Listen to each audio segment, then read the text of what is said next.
The radar tower went first, one shot. The explosion punched a column of fire 60 feet into the ash-gray sky, and Riley Vance watched the shock wave ripple through the sulfur haze like a stone dropped in dirty water. Her cheek was still welded to the stock. Her breathing hadn't changed. Then she saw him. Through 12 times magnification, 900 meters out, a second scope glinted on the volcanic ridge above the refugee convoy. Not militia, not proxy infantry, a sniper, already tracking. The bus below had no idea. Her radio crackled, Mercer's voice, low, tight, something wrong underneath the calm. Riley, satellite just confirmed something.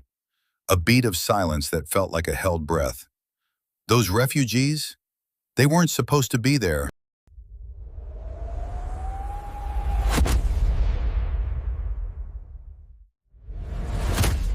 The helicopter dropped her fast. No hover, no gentle descent. The MH-60 came in hard over the caldera rim, flared once, and the crew chief pointed at the ground with 2 fingers. Riley grabbed her rifle case, her pack, and jumped the last 4 feet onto volcanic rock that crumbled under her boots like old bread. The helo was gone before the dust settled. She stood still for a moment and let the island fill her senses. Everything was gray.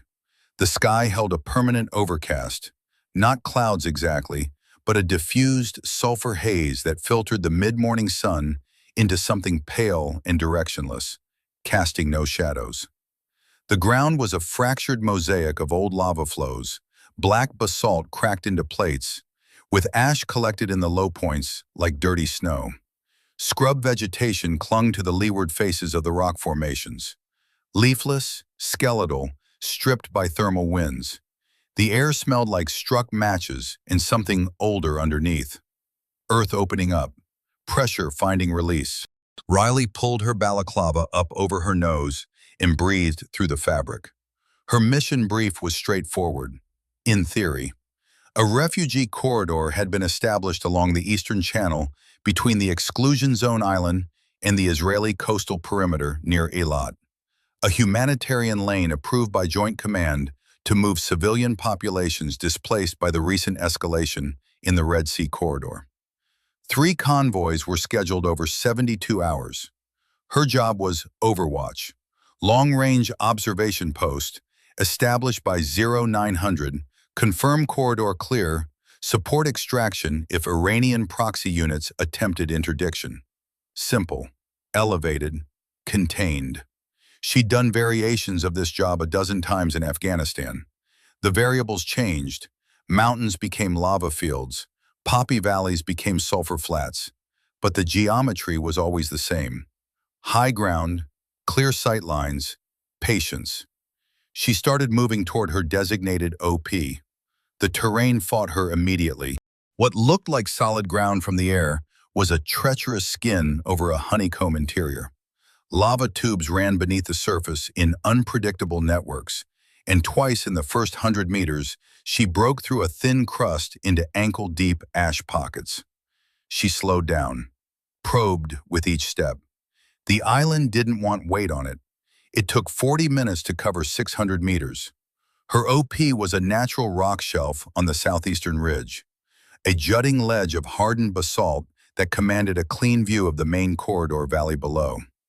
Someone had used this position before.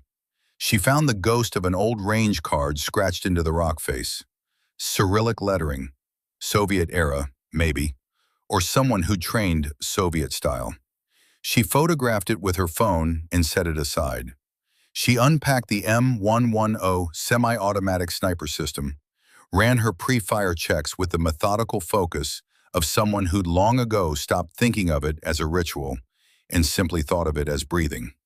Scope, bipod, suppressor. She chambered around, set the safety, and settled into the prone position. The valley spread out before her like a terrain model. To the northeast, the remnants of an Israeli radar installation sat on a low rise. 3 antenna towers, a hardened bunker, and what looked like a recently constructed relay station. Active, She could see the indicator lights blinking green from 800 meters. To the south, the corridor itself, a narrow path of relatively passable ground between two lava flow ridges, wide enough for a vehicle convoy, maybe 12 meters at its tightest point. The eastern end opened into a salt flat that ran to the water. Nothing moving yet. She pulled her notebook and began building her range card from scratch. She measured angles. She noted the thermal shear lines, visible even now as slight distortion ripples above the darker lava surfaces, where trapped heat was bleeding upward into the cooler air. The thermal interference would be worse later in the day when the sun angle steepened. She made note of the wind, which came from the northwest in irregular pulses, carrying grit that she could feel collecting on her scope lens even through the lens cap. She wiped it carefully. Then she settled in to wait. Her radio came alive at 0947. Overwatch 7, this is Kestrel Actual. You up? The voice was unhurried, slightly rough, like gravel shifting. Mercer. Kestrel Actual, Overwatch 7. I'm up. OP established. 0 contacts. Good. Give me your read on the terrain. She described what she'd found. The thermal shear lines, the lava tube instability, the old range card with Cyrillic markings. There was a pause on Mercer's end. Cyrillic? That's interesting. Another pause. Take a photo of that and encrypt it to me. Already done. She heard something that might have been a low laugh. Good, you're ahead of the brief. A brief static pulse.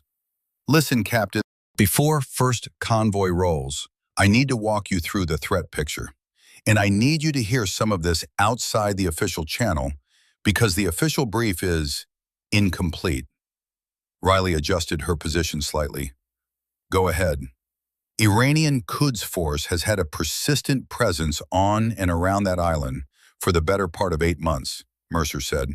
Not infantry, not a garrison. They rotate a small, specialized element, 4 to 6 personnel, that functions as a forward observation and interdiction team. Their primary asset is a counter-sniper. Designated? We're calling him the Falcon, real name unknown. IRGC, trained by a former Russian SVR instructor, which explains the Cyrillic, possibly. He's been operating in this region for approximately 14 months. Riley looked out across the valley. The thermal shimmer was picking up now as the sun climbed. What's his track record? 14 confirmed kills in region, 8 of those at ranges exceeding 900 meters.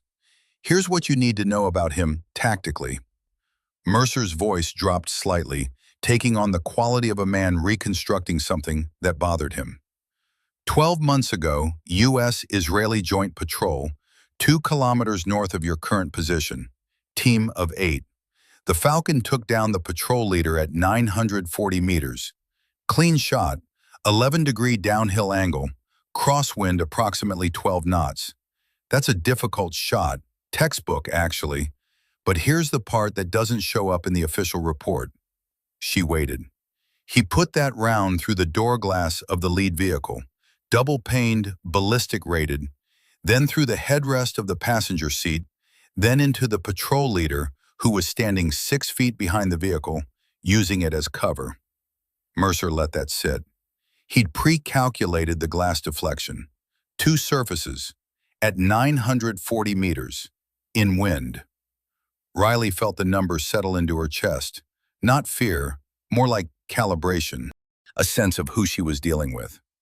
He stayed on that ridge for another 20 minutes after the shot, Mercer continued. The QRF arrived in 16. He was gone before they got boots on the ground. His egress route went through a lava tube network on the western face. Nobody found the entry point for 3 days. He knows this island. He knows it better than you. That's the honest truth. A pause. But you have something he doesn't. What's that? You don't need this to make sense politically. You just need to protect those buses. Riley looked at her range card, at the distances she'd measured, at the thermal lines dancing over the valley floor. What time does the first convoy roll? 1300. You've got time. Then, one more thing. There was a drone relay tower on the western ridge, U.S. asset, positioned to maintain comms coverage over the corridor. It went offline 3 hours ago. No distress signal, just stopped. You think the Falcon took it down? I think something did, Mercer said carefully. And I want you thinking about why someone would want this corridor running dark before the first convoy comes through. The radio clicked off. Riley stared at the empty valley and thought about a man who could calculate glass deflection at 940 meters and then disappear into volcanic rock. She started building a secondary range card for the western ridgeline. The drone appeared at 1047. She picked it up visually first, a small, dark shape moving low along the western valley wall, maybe 200 feet above the lava field. Not use. The flight profile was wrong, too erratic for military ISR, too purposeful for a malfunction. It moved in a pattern she recognized after watching it for 90 seconds. It was mapping the valley floor, methodically, sector by sector. She keyed her radio. Kestrel Actual, Overwatch 7, I have a drone, Western Valley, low altitude ISR profile, bearing 285, not hours. Copy. Don't engage. Track it. She tracked it. The drone completed its mapping pass of the corridor floor, then climbed slightly and moved north toward the radar installation. It circled the installation twice, slow, deliberate orbits, and then reversed course and moved back southwest. It disappeared behind the ridge wall. Riley had photographed it on every pass. Then she saw the convoy. Not the refugee convoy, something else. It was moving through the northern lava valley, a valley that wasn't part of any briefed route. 3 vehicles, 2 medium trucks, canvas-covered beds, and a lead vehicle that looked like a modified technical. No markings. They were moving slowly, navigating the broken terrain, and they were heading south, toward the corridor. She zoomed in. The lead vehicle had 2 men in the cab. The trucks each had a driver and at least 1 passenger visible through the windshield. The canvas on the truck beds was lashed tight. Whatever they were carrying was heavy. She could read it in the way the trucks sat low, the way they navigated the terrain with unusual care. She keyed the radio again. Kestrel Actual, I have a ground element, Northern Valley, 3 vehicles, unidentified, bearing 190, moving south, not briefed, not marked. A longer pause this time. Copy, maintain observation, do not engage. What are they carrying? Working on it. The convoy moved slowly. She watched it for 12 minutes. The drivers were good. They picked their lines through the lava field with practiced efficiency, avoiding the soft ash pockets, keeping to the compressed basalt where tires found purchase. This wasn't their first time on this terrain. These men had driven this route before. She focused on the lead vehicle. The driver was talking into a handheld radio, small, civilian band, the kind you picked up in a market. Not military, not contractor issue. Professional drivers, amateur comms. The combination didn't match. The truck sat visibly heavy. The suspension on the second truck was fully compressed. Whatever was under that canvas had serious weight. She estimated 2,000 pounds minimum. Could be fuel, could be weapons, could be extraction equipment. The canvas lashing was military grade, and the canvas itself had faint stenciling that had been deliberately painted over with flat black. She could see the ghost of block lettering beneath the paint when the light angle shifted. Someone had marked these trucks, then unmarked them. Before she could refine the read further, the convoy turned east into a lava tube access road she hadn't mapped yet. A cut through the rock, almost invisible from her angle, and disappeared into the shadow of the ridgeline. She marked the entry point on her map. Something doesn't add up. The drone and the convoy weren't operating independently.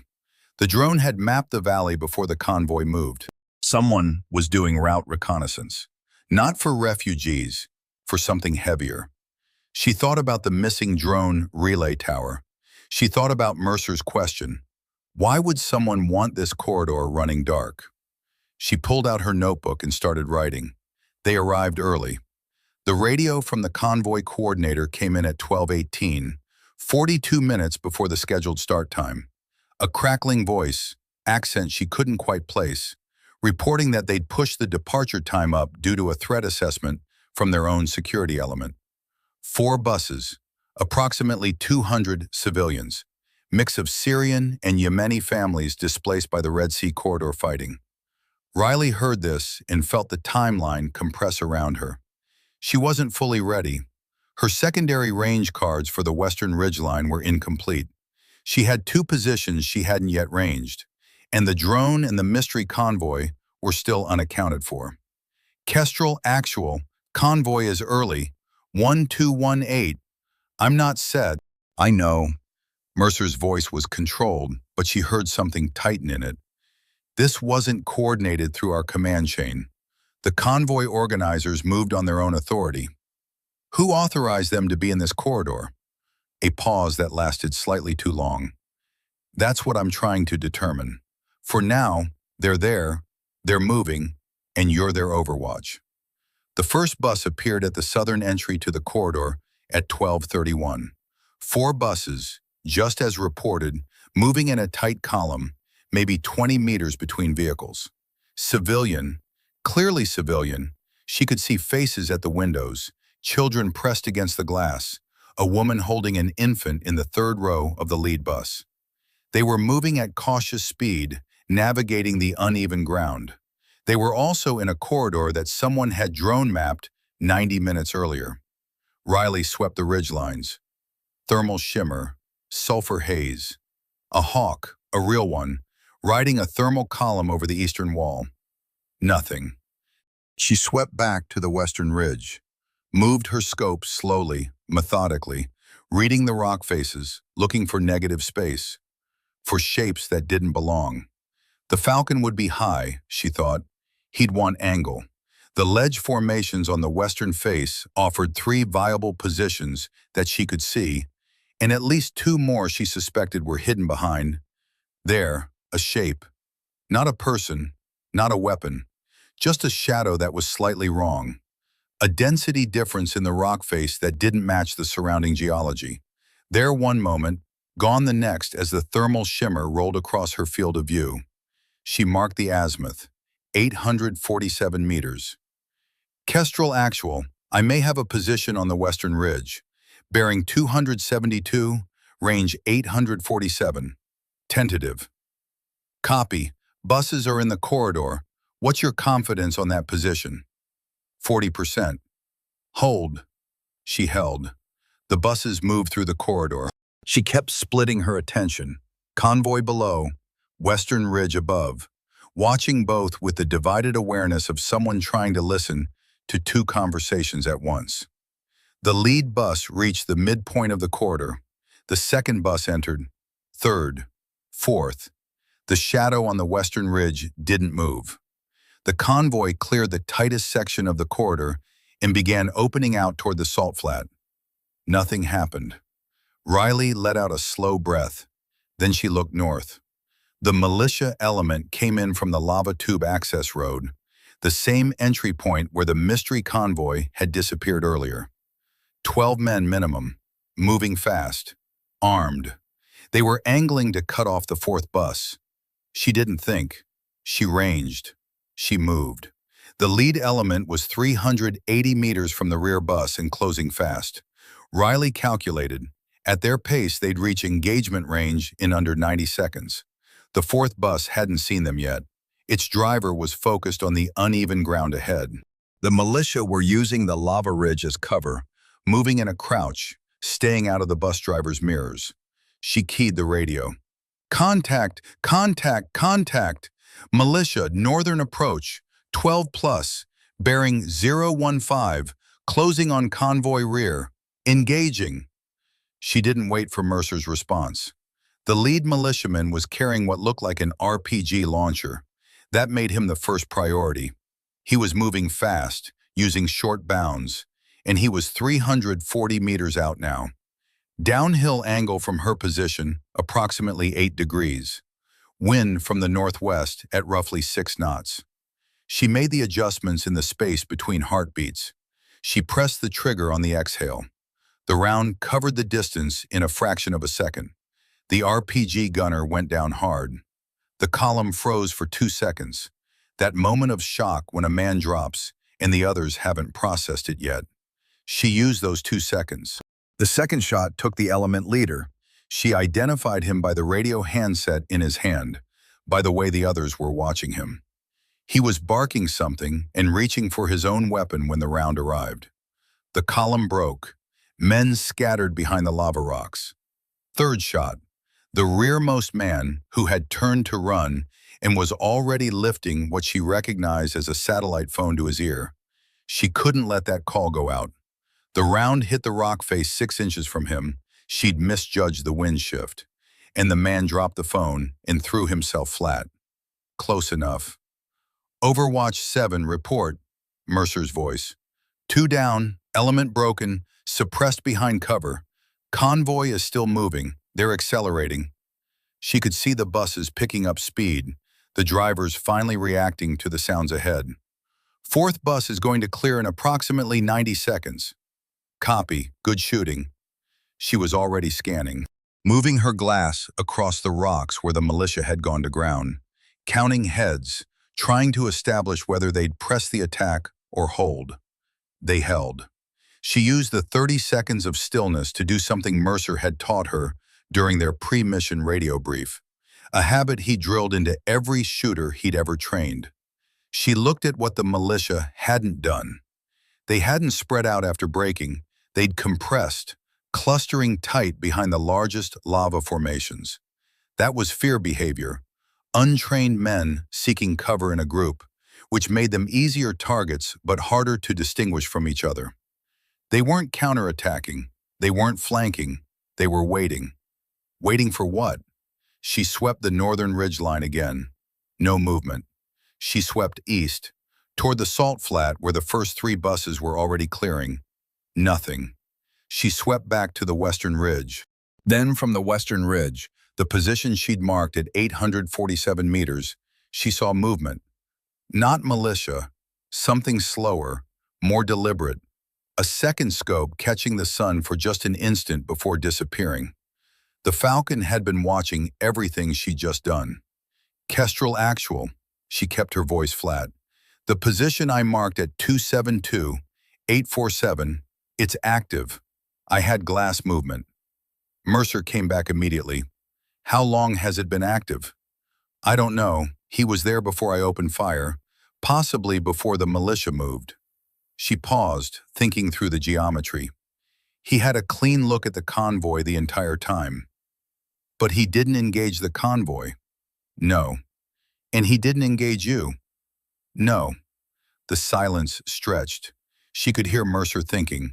That particular quality of quiet on a radio line that meant someone was recalculating.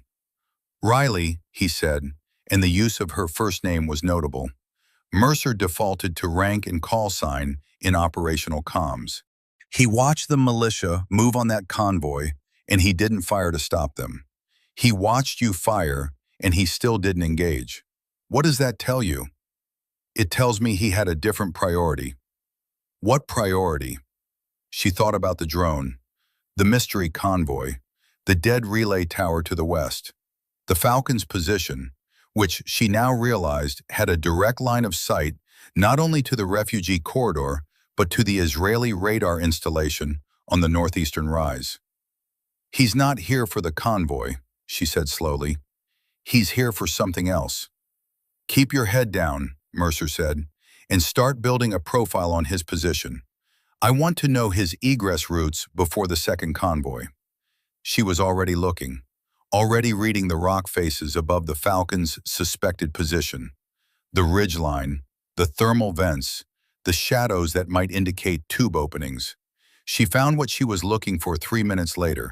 On the rock face approximately 40 meters above and behind the Falcon's position, there was a dark ellipse, an opening, not large, maybe 4 feet across, irregular, but unmistakably a lava tube entry. She couldn't see where it led, but she could see boot scuff marks on the rock below it. Recent, the pale scratch of rubber on dark basalt. He'd come in through the tubes. He knew this island from the inside. The shot came at 13:18. She heard it, a distant, suppressed crack rolling across the valley, and spun her glass north toward the radar installation, because that was the direction the sound had come from. Not a rifle report in her direction, something bigger, purposeful.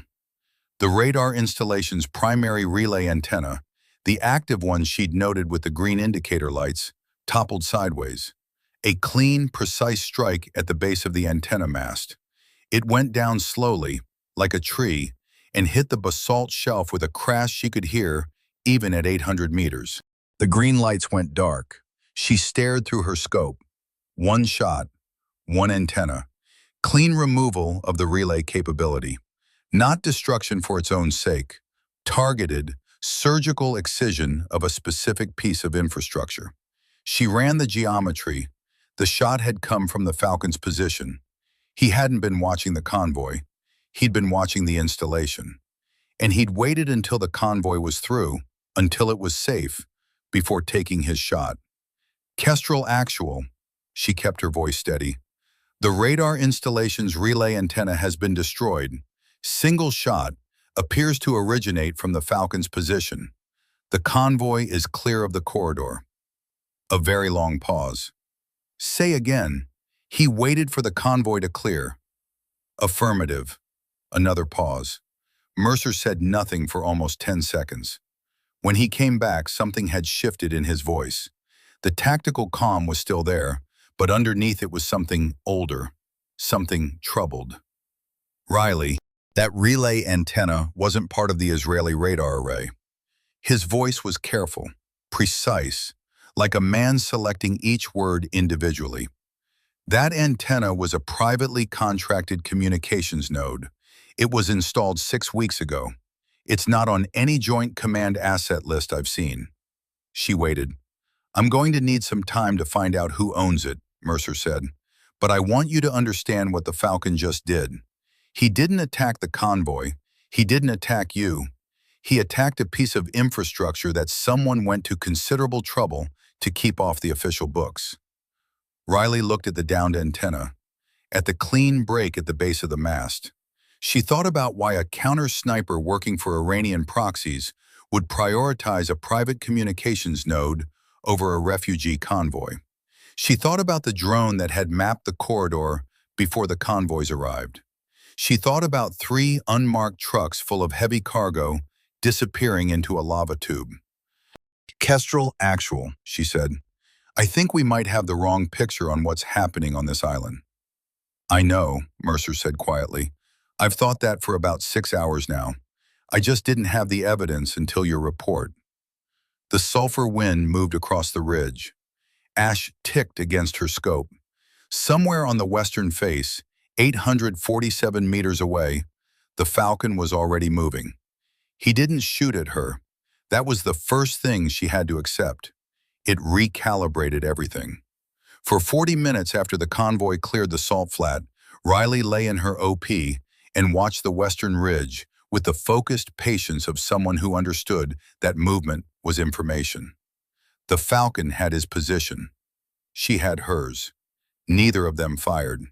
Neither of them moved. The island lay between them like a contested map. Volcanic rock breathing in the afternoon heat.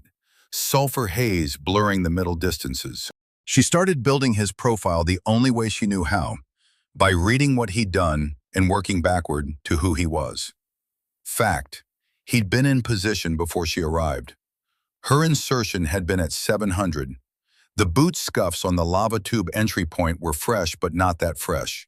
She estimated they were 4 to 6 hours old when she spotted them at midday, which placed his arrival somewhere around 600 to 800, possibly before first light. He'd been on the island longer than her. Fact, he hadn't engaged the refugee convoy during a window when he'd had a clear, unobstructed shot at 4 stationary buses in a corridor with no cover. An RPG gunner in a better tactical position than the Falcon couldn't have missed. The Falcon had a precision rifle at 847 meters, which for a shooter of his documented capability was a comfortable range.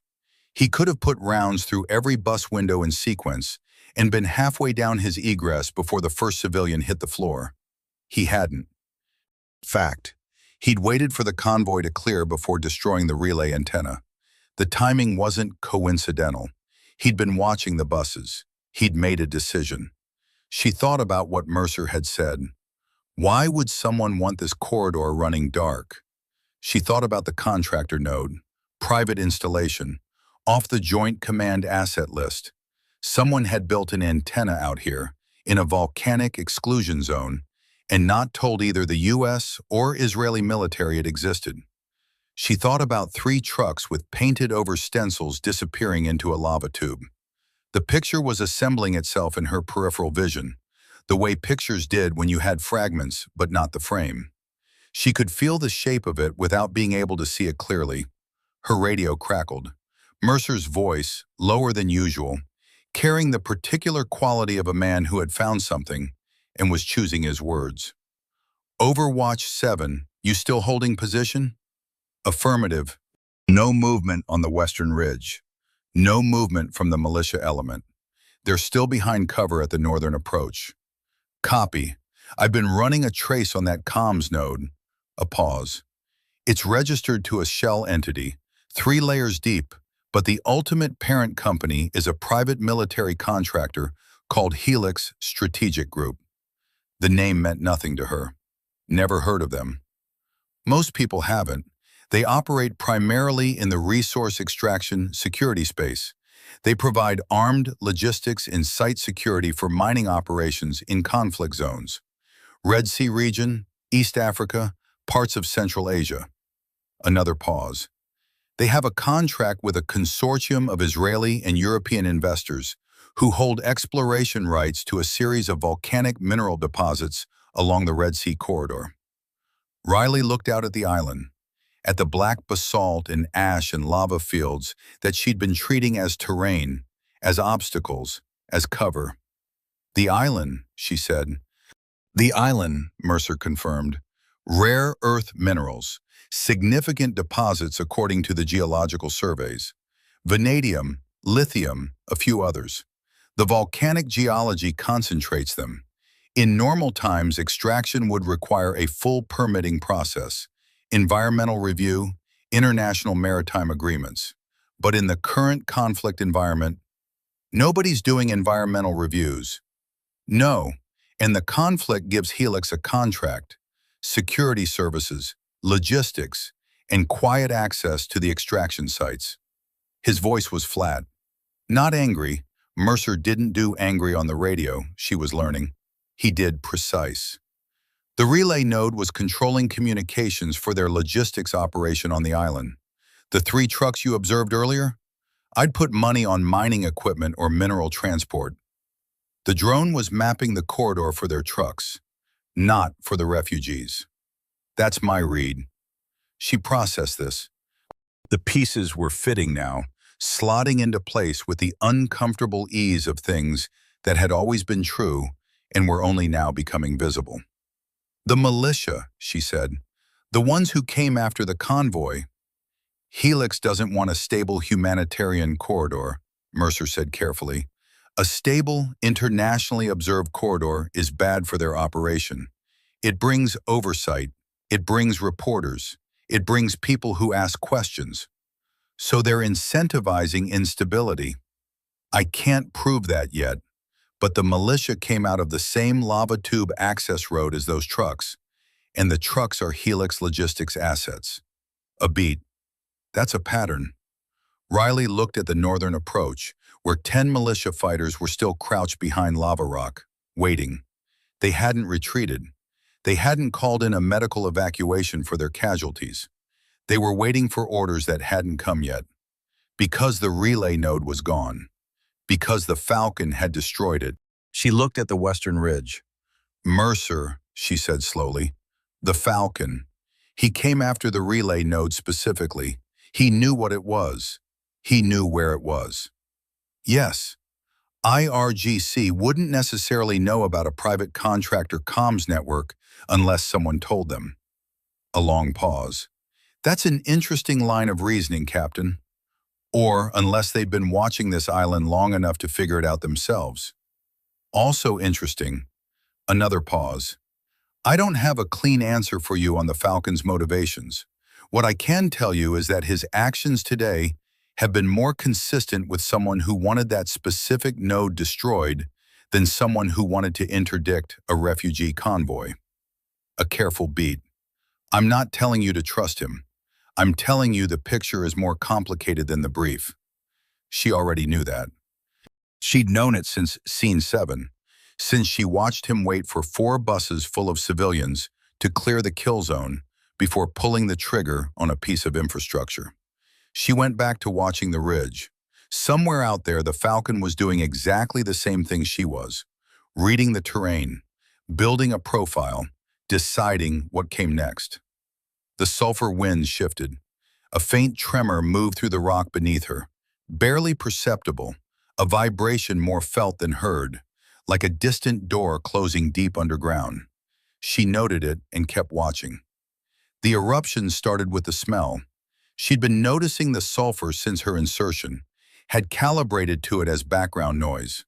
But at 1447, the smell changed, sharpened, gained an acidic edge that cut through the balaclava and stung the back of her throat. 10 seconds later, she heard it, a low, rhythmic exhalation from a fissure system somewhere to the southwest, a sound like a bellows being worked by something enormous and indifferent. Then the ash came. Not gradual.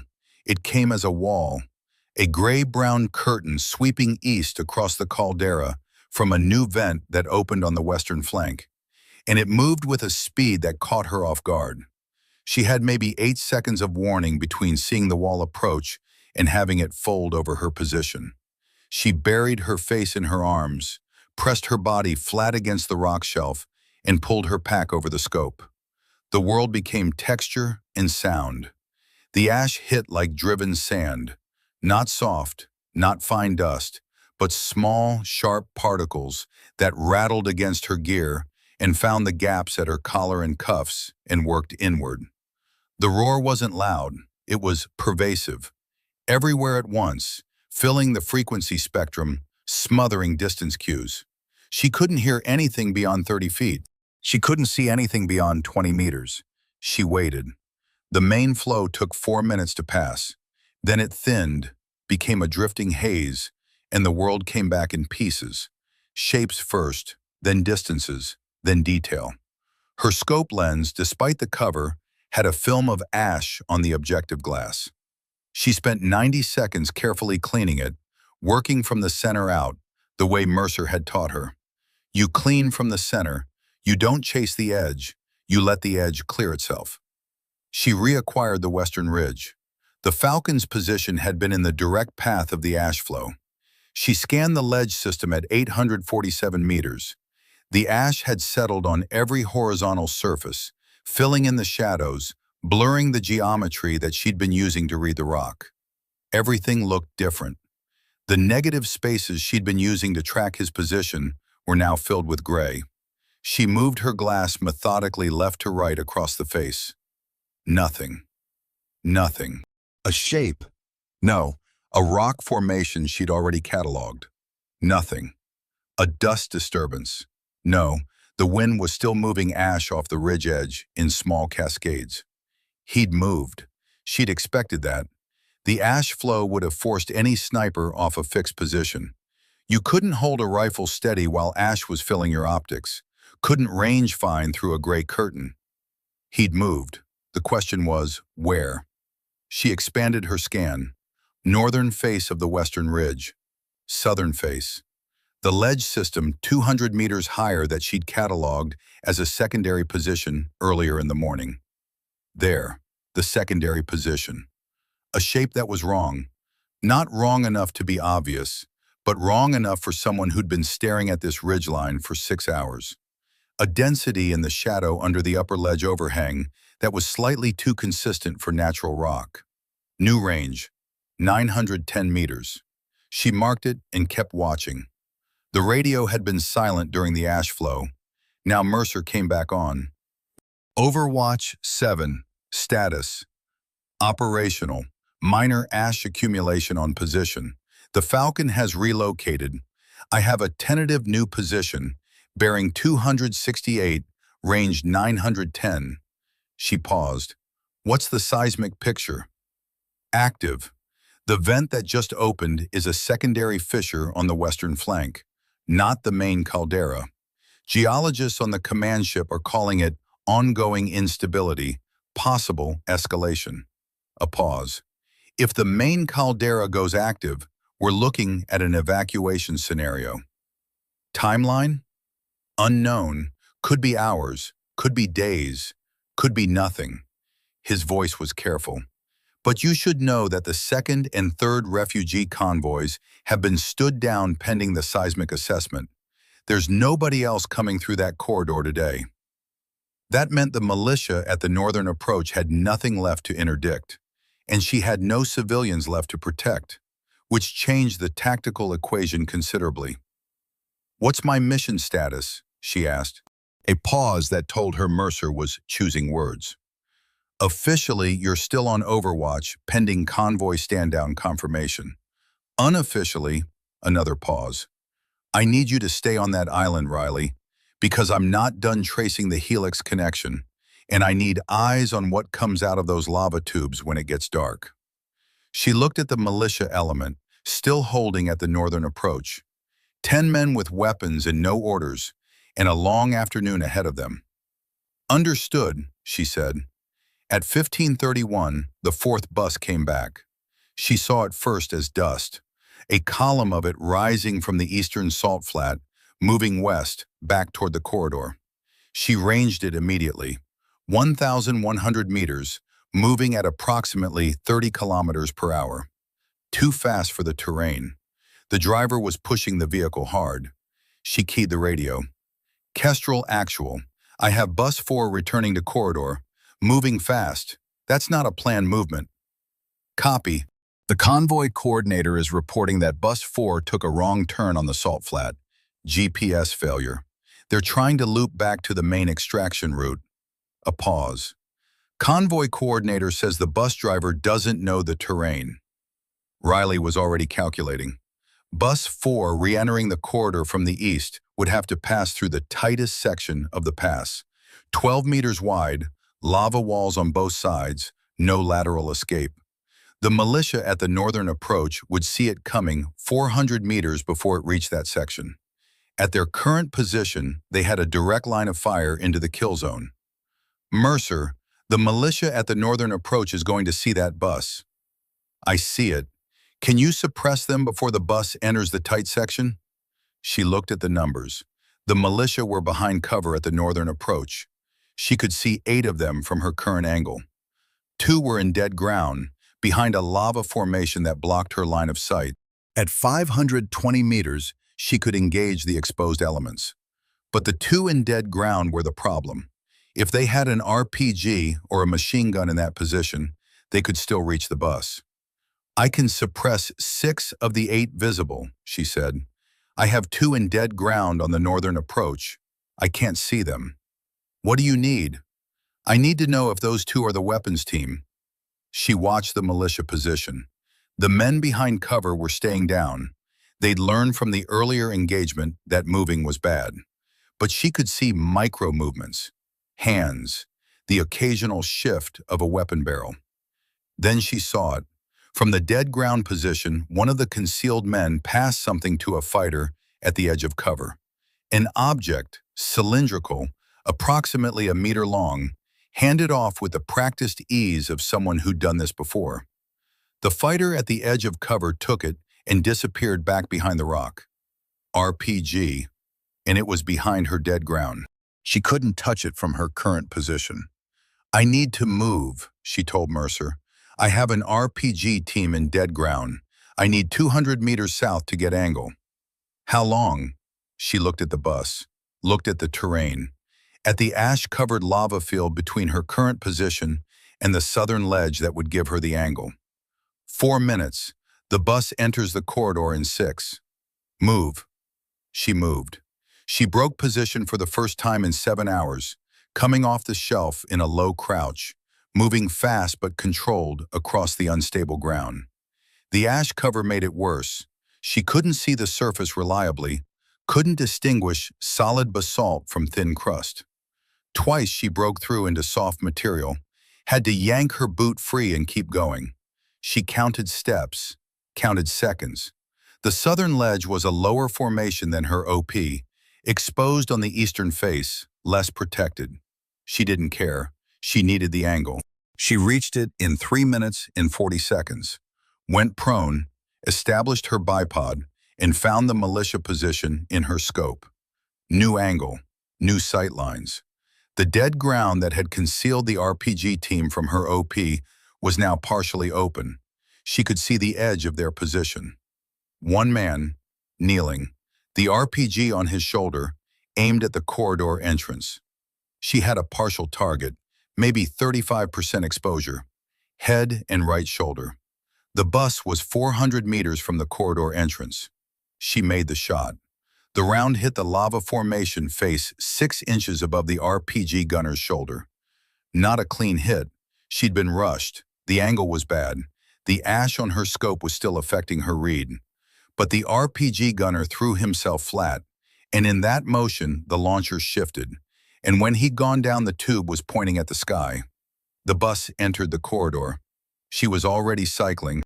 Second shot at the nearest exposed militia fighter. She needed them heads down, needed them not thinking about the RPG, and the round cracked into the rock in front of him, and he dropped. Third shot, fourth shot, working the visible elements with the cadence of someone buying time rather than eliminating a threat. The bus moved through the tight section in 48 seconds. It emerged on the western side of the corridor and accelerated toward the salt flat. The RPG gunner didn't fire. She lay on the southern ledge, her breathing controlled, and listened to the bus engine fade into the distance. "Bus 4 is clear," she told Mercer. "Good." A pause. "You're exposed on that southern position." "I know." She was already scanning for movement, for a scope glint, for anything indicating that the Falcon had noted her movement and was now ranging her new location. Nothing. He'd had time to shoot her while she was moving. She'd been upright, crossing open ground, for nearly 4 minutes. He hadn't. She filed that away and started the slow, careful crawl back toward her original OP. The radio died at 1614. Not static, not degradation. Clean cessation. Mid-sentence, Mercer was saying something about the Helix contract structure, and then there was nothing. Not even carrier tone. Complete silence on every frequency she tried. She ran her diagnostics. Battery, full. Antenna, intact. Settings, correct. She tried the emergency backup frequency. Silence. She tried the Israeli military liaison frequency that had been in her briefing as a tertiary option. Nothing. She looked at the terrain. The ash storm had passed, but the new vent on the western flank was still active. She could see the gray-white column rising in the southwest, and the electromagnetic interference from volcanic activity was documented. She'd read the mission notes. Radio degradation possible in active geothermal zones. But the radio had been working fine through the ash storm. It had worked when she moved positions. It stopped working 12 minutes after Mercer started talking about Helix. She thought about that.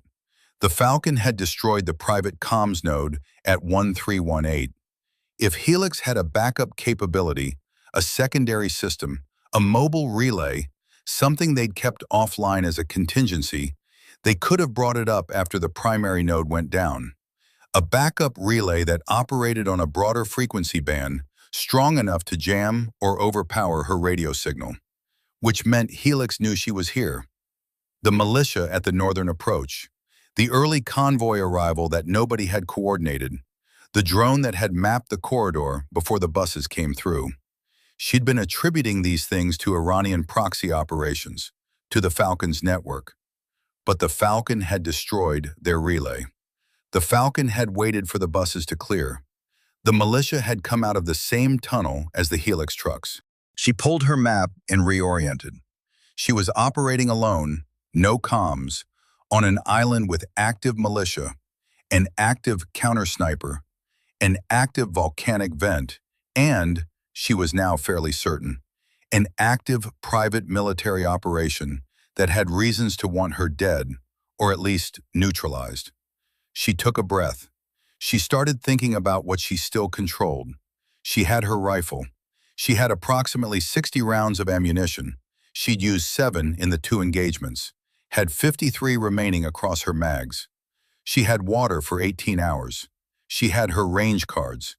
She had her map. She had 2 working observation positions.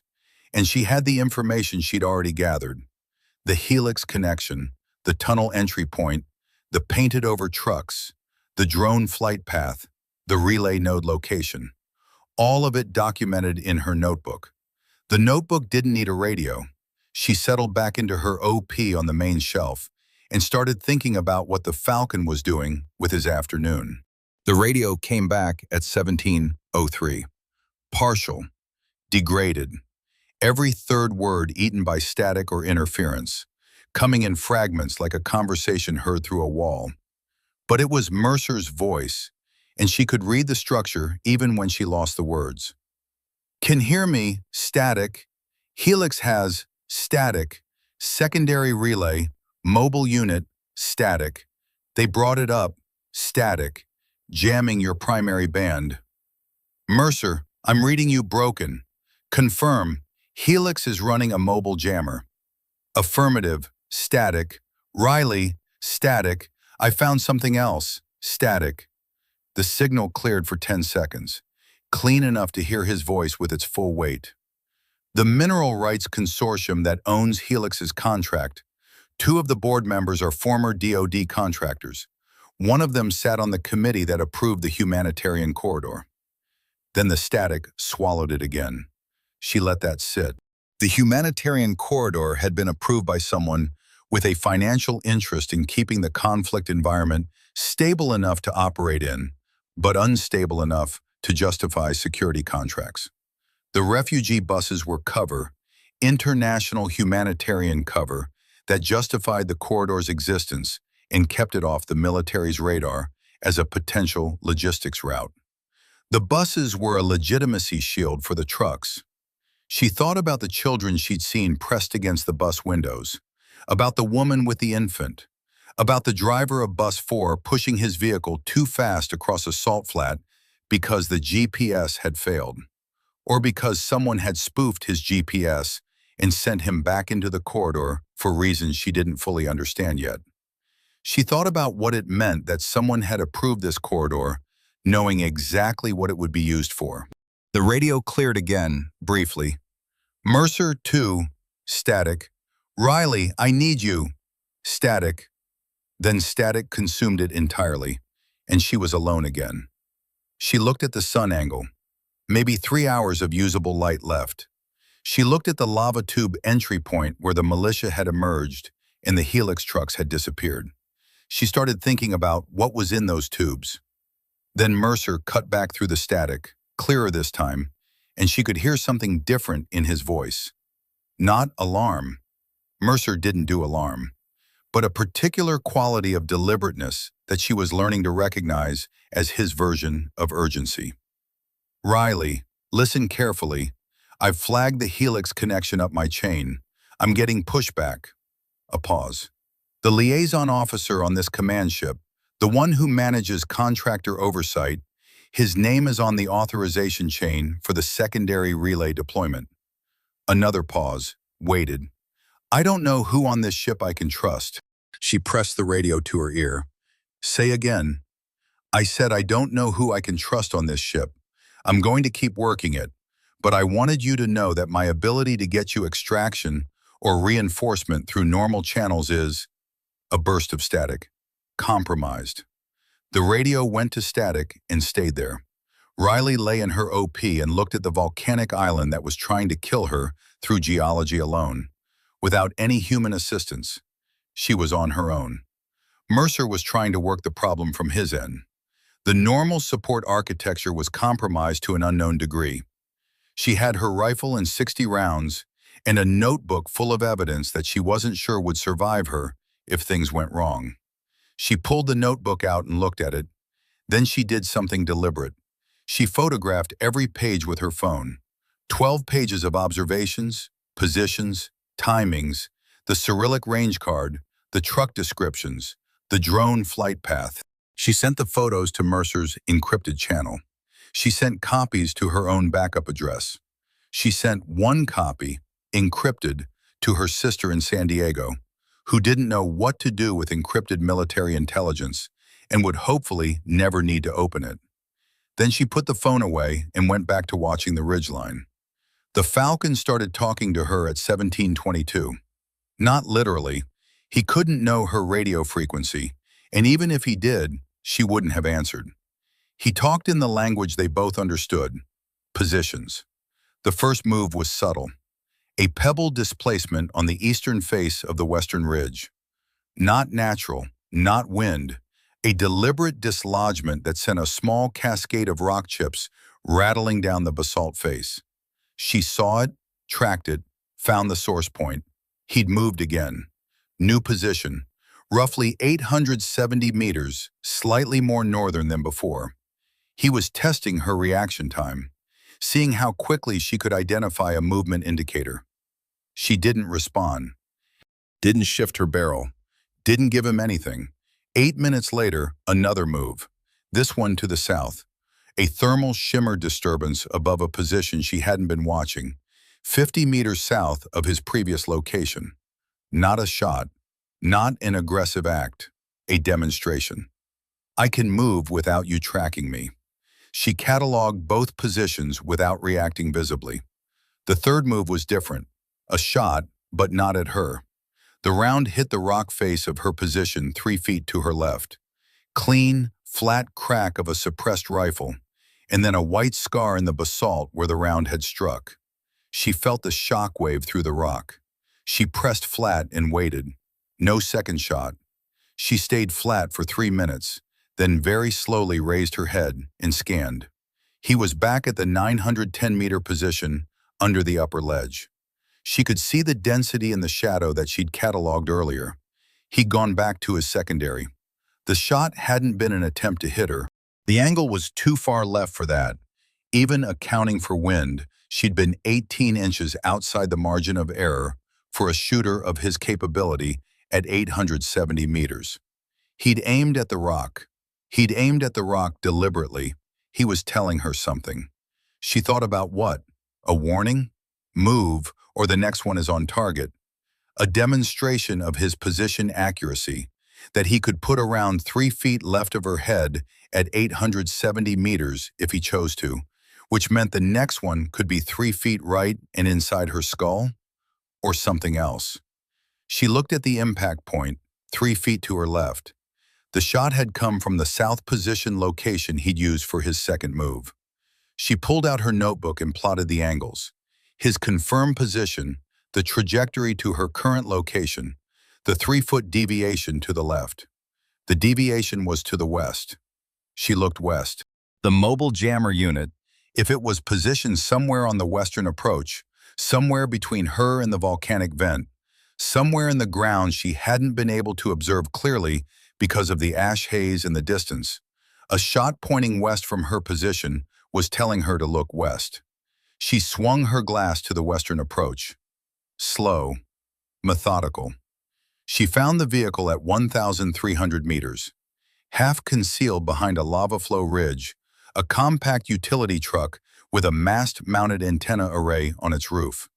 The antenna was active. She could see the rotation indicator, a small orange light on the masthead, blinking in a steady 2-second cycle. The mobile jammer. She looked back at the Falcon's position. "You son of a gun," she said quietly, to nobody. He'd shown her the jammer. He'd used a non-lethal shot, a controlled miss, to direct her attention to a target he apparently wanted destroyed.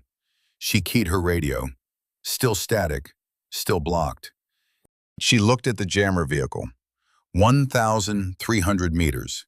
Pushing the comfortable range of her M110, it was a 7.62 NATO platform, and at 1,300 meters, she'd be fighting ballistic drop, wind drift, and thermal shear simultaneously. It was makeable, barely. And if she destroyed the jammer, her radio came back. Mercer came back. She started building her firing solution. The shot on the jammer vehicle took 3 minutes to calculate and 1 second to execute. She aimed for the antenna mast rather than the vehicle itself. A smaller target, harder to hit, but the mast was the critical component, and destroying it would take down the jamming array without risking a fuel fire that might alert every element on the island to her position. At 1,300 meters, the round dropped 47 inches from her point of aim. She held over accordingly. Wind was gusting now, irregular pulses from the northwest, as the volcanic vent pushed heated air up and outward. She waited for a 2-second window of relative stillness. Pressed the trigger. The round hit the mast base, not the antenna head. She'd overcompensated slightly for the wind, but the base of the mast where it joined the truck roof. The mast toppled, the antenna array swinging loose on one mounting bracket and then tearing free and hanging down the truck's side. The orange indicator light went dark. 6 seconds later, her radio crackled. "Overwatch 7, this is Kestrel Actual. Do you read?" "Kestrel Actual, I read you. Mobile jammer has been neutralized." She was already moving, breaking from the firing position before anyone with a bearing on her shot could respond. "I have new intel. Stand by." She moved fast, low, back toward her main OP. Mercer was talking as she moved. "I've confirmed the helix connection up 3 levels, he said. His voice had a new quality, still controlled, but carrying an undercurrent that she recognized after a moment as anger. Mercer's anger, which apparently sounded like very precise sentences delivered very quietly. Helix Strategic Group holds security and logistics contracts for a mineral extraction consortium, operating under a provisional license issued by a joint maritime authority. That license was issued 14 months ago. 14 months, she said. Same time the Falcon started operating in this region. Yes. The Falcon's been here as long as the Helix operation. A pause. That's what I'm looking at. She reached her OP and went prone, scanned the ridgeline. The Falcon was still in his secondary position. He hadn't moved. Mercer, the Falcon showed me the jammer. He used a controlled miss, aimed at the rock next to me, to point my attention at the vehicle. A very long pause.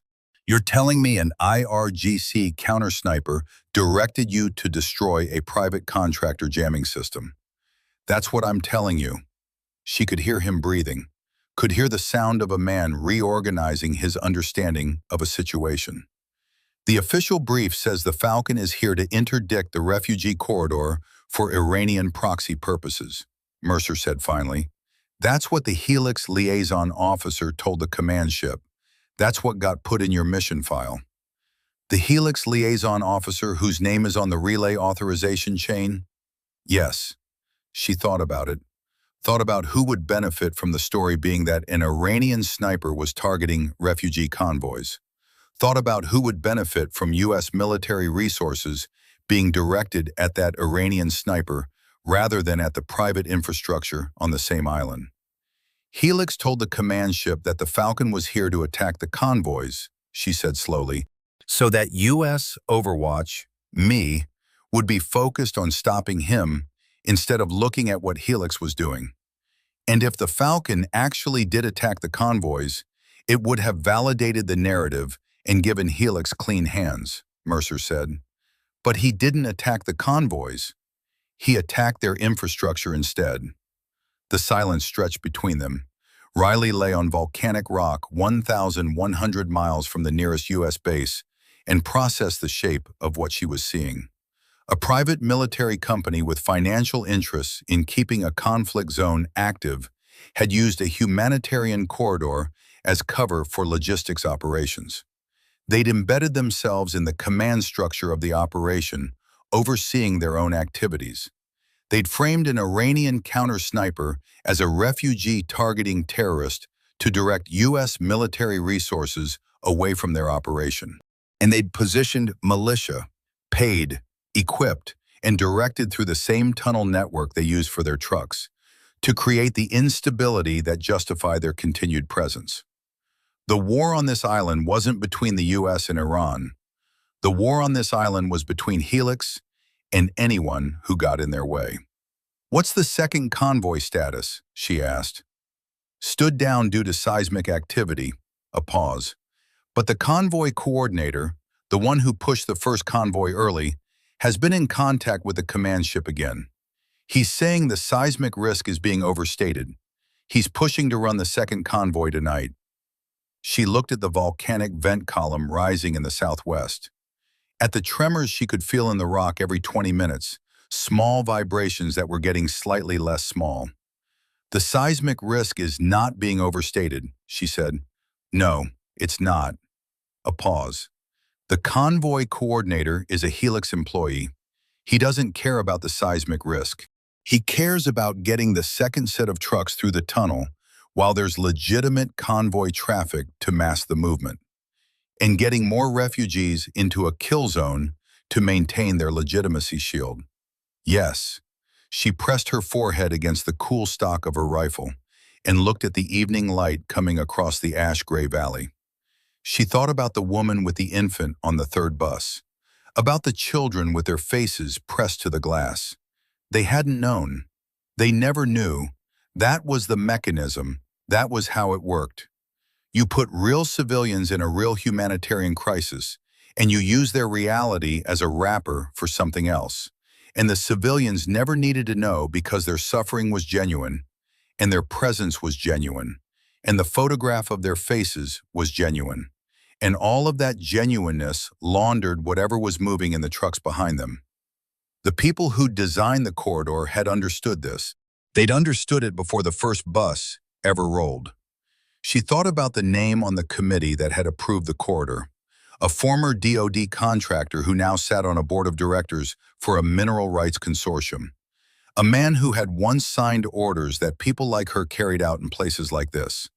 Who had maybe shaken hands with men like Mercer at some ceremony somewhere, accepted their service on behalf of a grateful nation, and then moved into private equity and applied everything he'd learned about operational security and plausible deniability to a different kind of extraction. She felt something that wasn't quite anger and wasn't quite grief. Something older.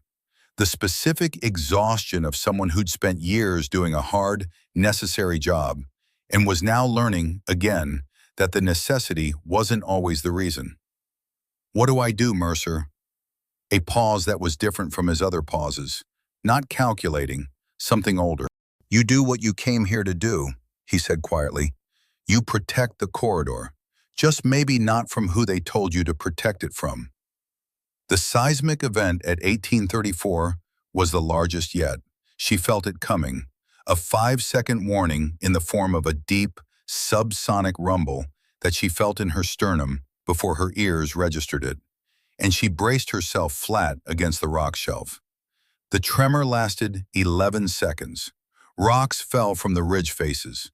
A section of the lava tube access road at the northern approach cracked open, swallowing a 3-meter section of track, and 2 of the militia fighters scrambled backward as the ground opened under their feet.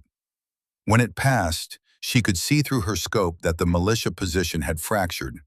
The element was no longer holding a coherent line. Men were moving, some toward the tunnel entrance, some away from it. The formation discipline had broken under the geology. She heard Mercer's voice, strained now with urgency. "Riley, the convoy coordinator has pushed the second convoy to depart at 2000. 2 hours. The command ship is getting pressure from the humanitarian liaison, which is a Helix-connected NGO, to maintain the corridor schedule. 2 hours. Second convoy arriving in a zone with active seismic instability, militia in partial disarray, a private military operation running in the tunnel network below, and no clean U.S. command chain to call for support." I need to shut down their operation, she said. Yes. The relay tower is already gone. The mobile jammer is gone. She thought through what remained. But they can still run the trucks. The militia can still be reconstituted. If Helix gets those trucks through tonight, they'll have completed enough of the extraction to justify continued operations. They'll reestablish the relay. They'll bring in more militia. What's the critical node? Mercer asked. She'd been thinking about this for 20 minutes. The tunnel system. The lava tubes were the entire operation. The trucks moved through them. The militia staged from them. The Helix equipment was stored in them. If the tunnel network was disrupted, the operation collapsed. The mineral extraction stopped. The logistics chain broke. But she had a rifle. She couldn't collapse a tunnel network with a rifle. She looked at the volcanic vent column, at the tremors that were loosening the island's geology at irregular intervals, at the lava tube entry point where the road had just partially collapsed during the last seismic event. The tubes weren't stable. They'd held for years, maybe decades, maybe centuries, because the island's geology had been static. But the new vent activity was changing the pressure dynamics underground. The tremors were symptoms of that. The road collapse was a symptom of that. There was a relay station, not the Helix comms node, which was already destroyed, but a structural relay point in the main tunnel access road. She'd marked it when she surveyed the northern approach, a concrete support structure that had been installed recently, probably by Helix, to reinforce the tunnel entrance against exactly this kind of geological stress. It was load-bearing. It was holding the tunnel entrance open against the weight of the lava field above. If that support structure failed, the entrance collapsed. It was 680 meters from her position, roughly 40 centimeters of exposed concrete column visible above the roadbed. With a standard 7.62 NATO round, she could put rounds on it all day and dent the concrete, not structurally compromise it. But she had 5 armor-piercing rounds in her kit. She'd brought them for vehicle interdiction if needed. AP rounds against a concrete support structure, combined with the geological instability already present, it was possible. Not guaranteed, possible. And while she was building her firing solution for the tunnel entrance, the Falcon was somewhere on the western ridge, and she didn't know what he was going to do in the next 2 hours. She had 5 AP rounds. She had 1 high-value target on the island that would end the Helix operation. And she had a counter-sniper at an unknown current position who might or might not be on the same side of this thing. She keyed the radio. Mercer, if I take the tunnel entrance down, what happens to the militia still inside? A pause. There are ventilation shafts throughout the tube network. The collapse of the entrance doesn't seal the tubes. They can exit through secondary points. Another pause. You're not trapping anyone.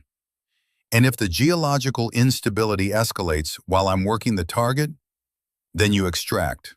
A flat pause. Riley, this is your call. I can give you information.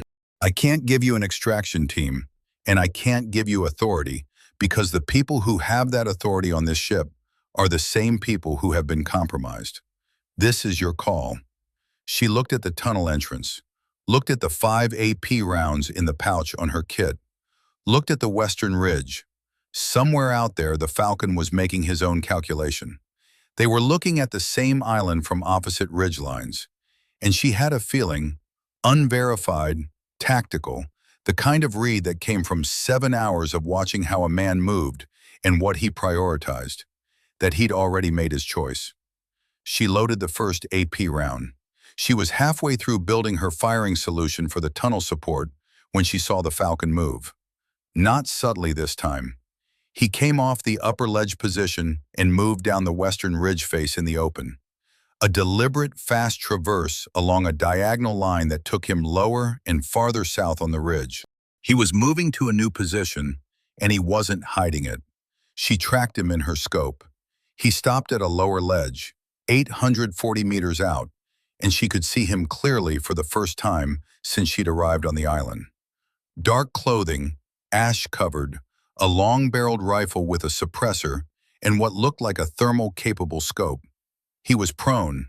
He was ranging. He was ranging the same target she was. The tunnel support structure at the northern approach. She watched him work through his firing solution. The deliberate, unhurried process of a professional shooter. His body language was different from the militia, different from the frantic adjustment of someone under fire. He was calm. He was methodical. He was doing exactly what she was doing, from 160 meters farther west, at a slightly different angle, with what she estimated was a larger caliber weapon given the barrel profile. He had a better shot than her. The angle from his position to the support structure was more direct.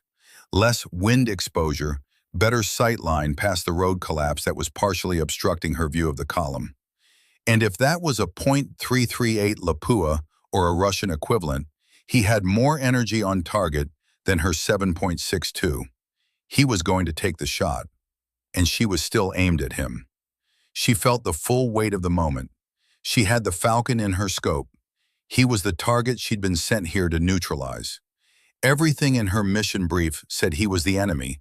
IRGC, Iranian proxy, counter-sniper operating against U.S.-Israeli interests in the Red Sea corridor. She had a clean shot. He was in the open, focused on his own target, not currently ranging her. She could end him right now, or she could let him shoot. If he shot the support structure and the tunnel entrance collapsed, the Helix operation was done. The second convoy would be stopped, not by militia, but by the absence of a cover operation that needed them. The mineral extraction would stop. The evidence she'd gathered would have something to corroborate it. If she shot the Falcon, she completed her official mission. But Helix won. The tunnel stayed open. The second convoy walked into the corridor tonight with 200 more civilians who didn't know they were a legitimacy shield.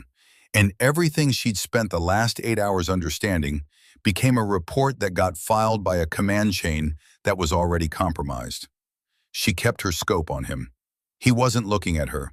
He was looking at the tunnel entrance. He had his firing solution. He was on the exhale. She moved her barrel 2 degrees right, away from him. She put her crosshairs on the concrete support column, below his line of fire, so that if he shot first, her round would hit after his and add to the structural damage rather than duplicate it. Her finger rested on the trigger guard, not the trigger. She waited. The Falcon fired. The shot hit the upper section of the concrete column. She heard it, a flat crack rolling across the valley.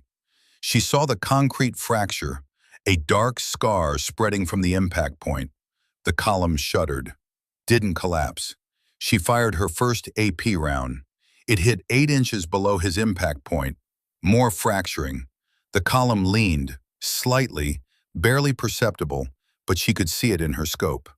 She loaded the second AP round and fired. The column fractured at the base. A section of the roadbed above it dropped 2 inches. The tunnel entrance mouth, the concrete reinforced opening that Helix had installed, groaned and shifted. Not collapsed, not yet.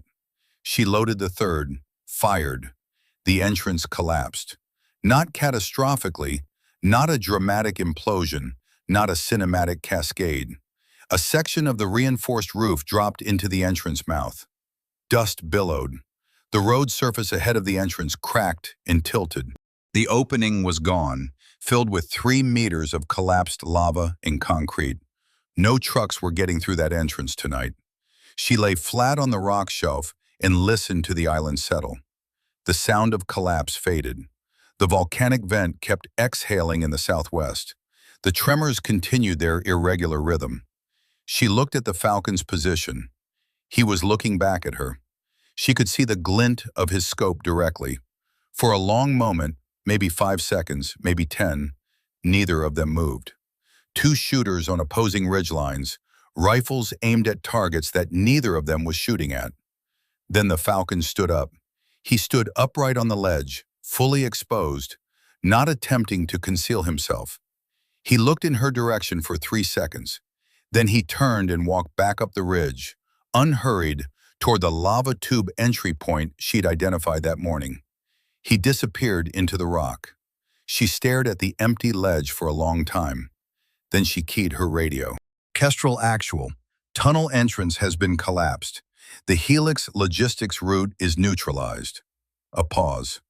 I had a clear shot on the Falcon. Another pause. I did not take it. Mercer was quiet for a moment. Copy, he said. That was all. The island announced itself at 1923. Not a tremor this time. A sound, deep, prolonged, architectural, like a building settling on a foundation that had decided to stop being a foundation. It came from directly below her, from everywhere at once, and it lasted long enough that she had time to think, this is different, before the ground moved. The rock shelf she'd been lying on for 9 hours shifted 4 inches to the east. She rolled with it, grabbed her rifle, pressed herself against the upslope face of the ledge formation, and rode the movement with her knees bent and her weight low. Rocks fell from the ridgeline above her, not large, palm-sized pieces of basalt that clattered past and dropped into the valley below. A crack opened in the rock face to her right, running from the ledge edge upward into the formation for about 2 meters, a pale wound in the dark rock. The movement stopped. She checked herself. No injuries, rifle intact, pack still clipped to the anchor point she'd set that morning. She checked her scope. The objective lens had taken a hit, a small chip in the coating on the outer edge, not affecting the optical center, still usable. She looked southwest. The new vent was no longer a column. It was a curtain. Where earlier there had been a defined vertical plume of ash and steam rising from a single fissure point, there was now a broad eruption front. 3 separate vents visible, maybe 400 meters apart, each producing its own column that was already merging at altitude into a single mass that was moving east on the upper-level winds. The leading edge of the ash cloud was perhaps 2 kilometers out and closing. The sky above the island was changing color. The pale, filtered light of the afternoon was taking on a different quality, yellower, denser, carrying the particular visual texture of an atmosphere that was adding material.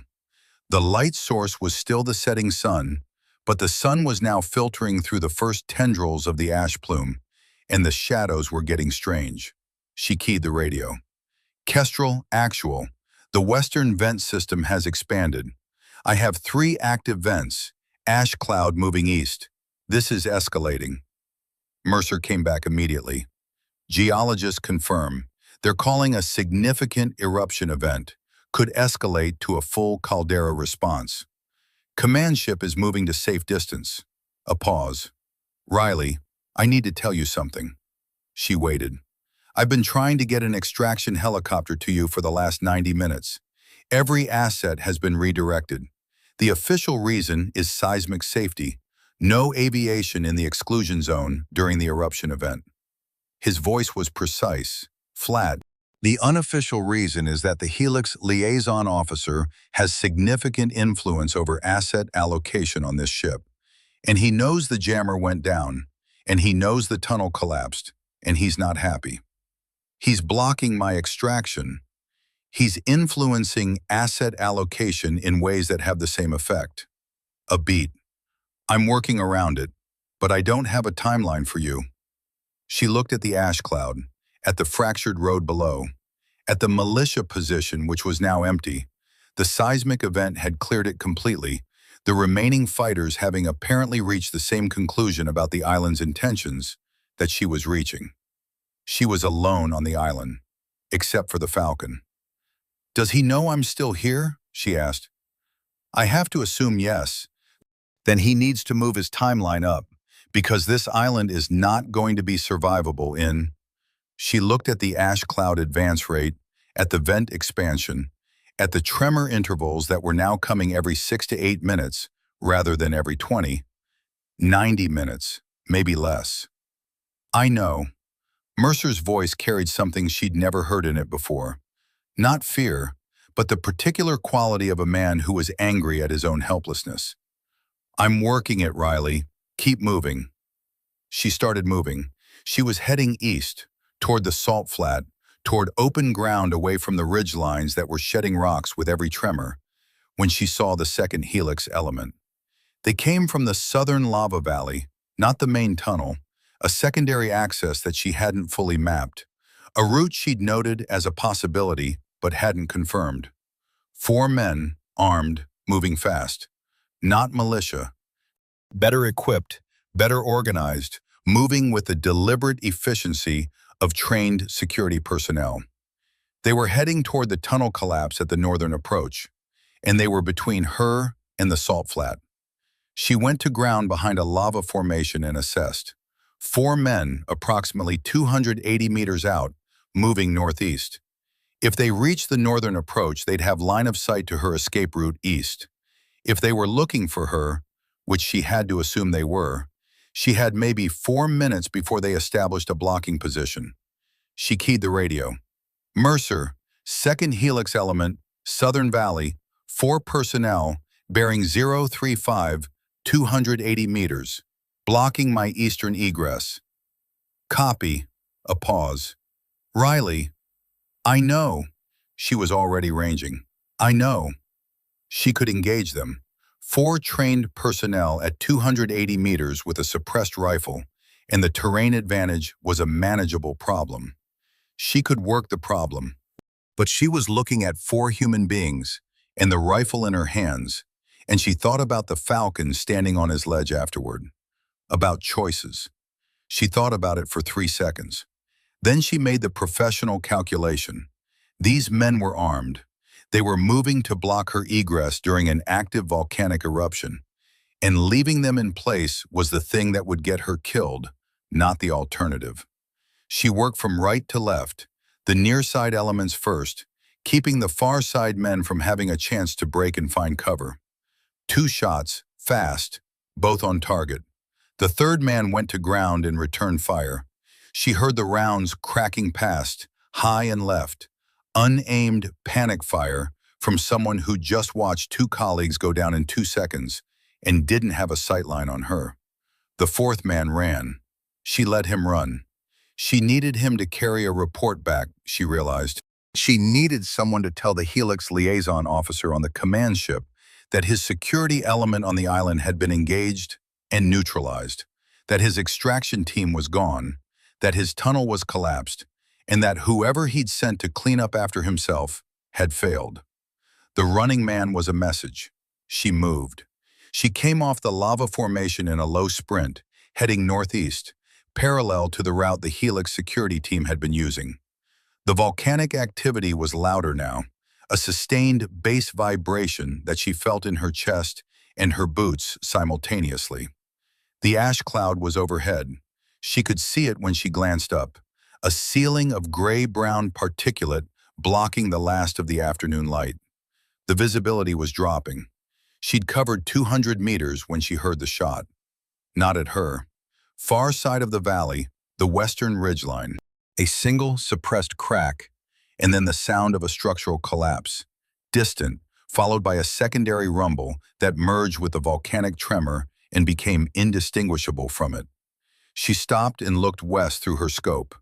The southern lava valley access road, the route the Helix security team had used, had a support structure of its own. Smaller than the main tunnel entrance, but similar construction. It was gone, collapsed into a dark crease in the valley floor. The Falcon had taken down the secondary access. She looked up the western ridge. She couldn't find him. He was somewhere in the ash haze, somewhere in the failing light, and he'd just sealed the last major Helix infrastructure route on the island. She started moving again. The ash was thick enough now that she was breathing through her balaclava and still tasting sulfur on every inhale. Her eyes were watering. The ground was more unstable. She could feel it differently than before, a quality of give and shift beneath the basalt that told her the subsurface tube network was changing, responding to the volcanic pressure building beneath it. She was checking her compass bearing toward the salt flat when her scope glinted. She registered it peripherally, a reflection off her scope housing, nothing she'd done, and she understood immediately what it meant. She was being ranged. She stopped moving. She turned slowly, bringing her rifle up, finding the source of the ranging glint.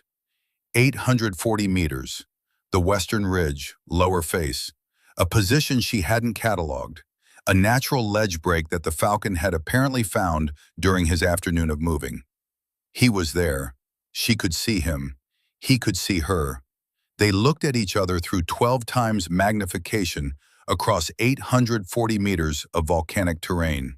Neither of them raised their barrel.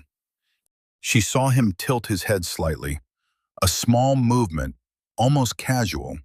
Then he looked east, toward the salt flat, toward her egress route. He looked back at her. Then he looked east again, holding the look. Deliberate. She understood. She keyed her radio. Kestrel Actual, what's the status of the extraction asset? Mercer's voice came back, strained. I've got a contact, Israeli Navy liaison, outside the Helix chain. He's running a SAR bird to the salt flat. ETA 22 minutes, but Riley, the ash cloud, I'll be on the salt flat in 15. The Helix liaison officer knows. He's going to try to intercept the request. Tell your Israeli contact the asset is already in the air. Don't let anyone stop it. She looked at the Falcon one more time. She started running east. She was 600 meters from the salt flat when the third Helix element found her. She didn't know where they'd come from. Not the southern valley, which was blocked. Not the main tunnel, which was collapsed. A tertiary route, something she'd never mapped, something even the Falcon apparently hadn't taken down. Two men, emerging from a crack in the eastern lava flow face at a range of 90 meters, weapons up, shouting in English with American accents. Drop the weapon! Down! Now!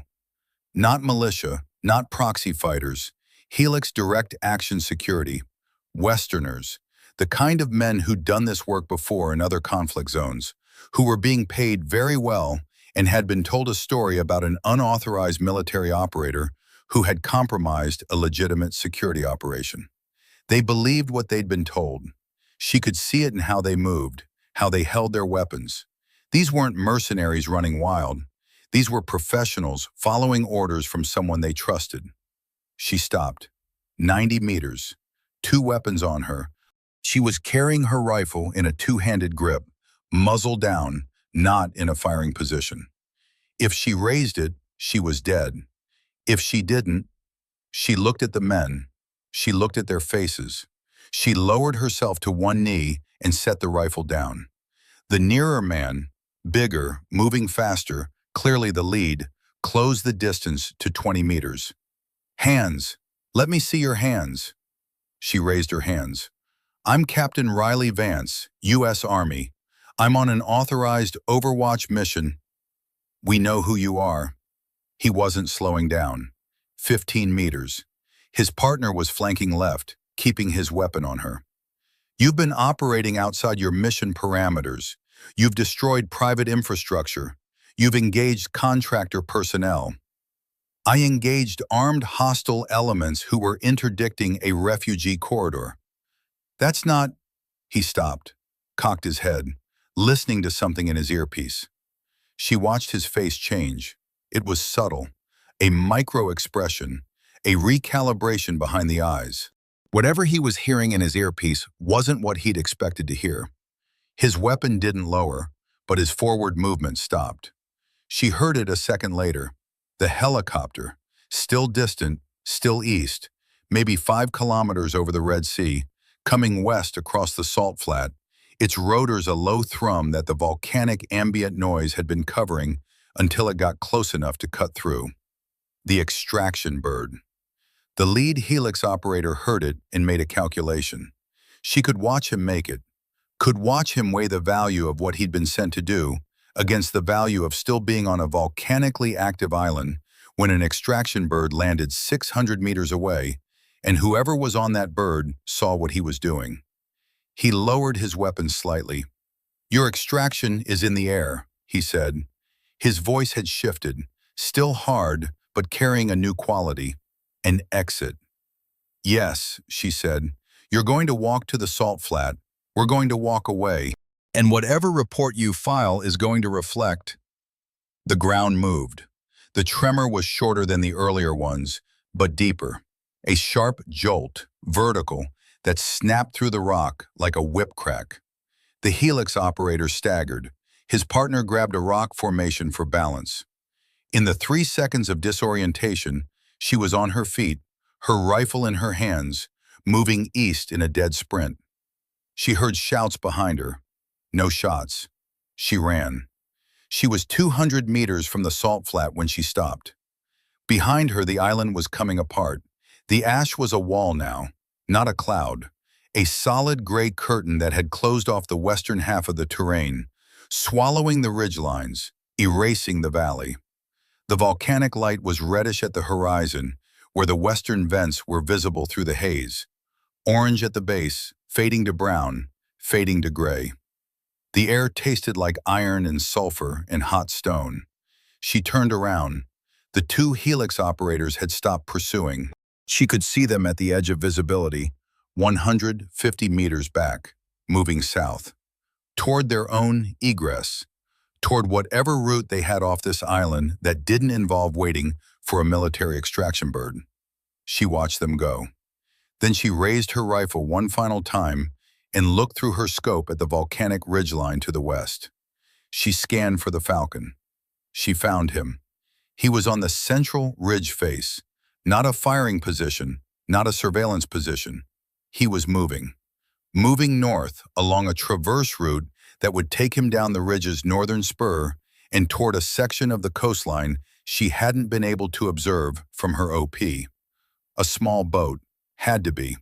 IRGC didn't leave their assets on an erupting island without an extraction plan. She watched him move.